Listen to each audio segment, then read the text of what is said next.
about how to think comprehensively as a dentist. And when you can diagnose more, you can treat more. And the bottom line of treating more is nothing for me anyway, to do with finances at all. It's to do more dentistry, do more of what you love, to change people's lives and to make a real difference and impact, because single tooth dentistry gets boring. And to have fun.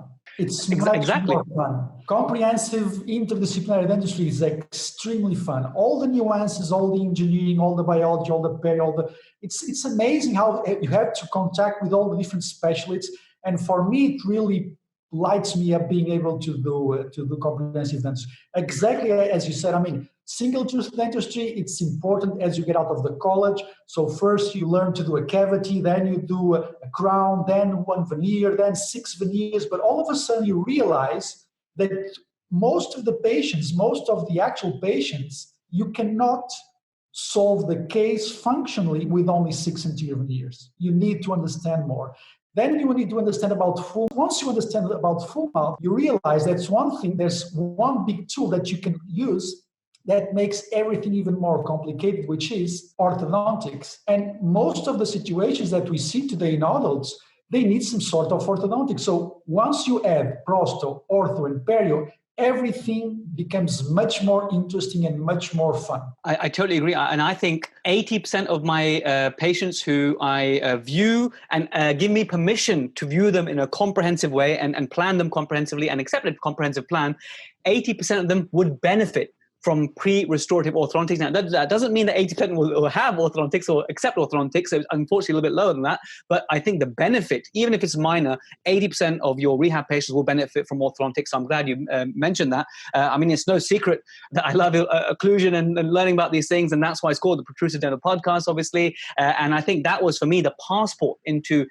treating bigger cases, because you need an understanding of how everything works as a system. So that was really important for me. I guess where I am in my journey now is that although I think I'm able to think comprehensively and diagnose broadly, the thing I'm missing that I've already discovered that you have is working more with specialists. I feel as though I try and do a lot myself, and I do think that the next level up for me will be to refer out and have a periodontist who I trust near me, who I can send that work to. And I think to work more multidisciplinarily will elevate my level of fun even more. Absolutely. And one of the things that I noticed about you following you is that I think that you have the same feeling as myself. Don't you sometimes feel the urge, feel the need to tell other colleagues, look how amazing this is. Look how amazing comprehensive dentistry is, because you still see a lot of single tooth dentistry. And number one, it's not the best interest of the patient. And number two, it's much less interesting than comprehensive dentistry. And as you were saying, in terms of teamwork, well, it's difficult. I have to say that in the early years, especially when I wanted to do my first comprehensive cases, it was difficult. And you really have to be really detailed in terms of communication with other specialists. So my advice to you is start to find a team that you can feel comfortable in communicating. It doesn't have to be the best prosthodontist in the world. It doesn't have to be the best orthodontist in the world. You just need to have a group of people that want to grow together and then want to have fun. That's it. Because if you want to grow together, if you want to have fun, you will eventually be better.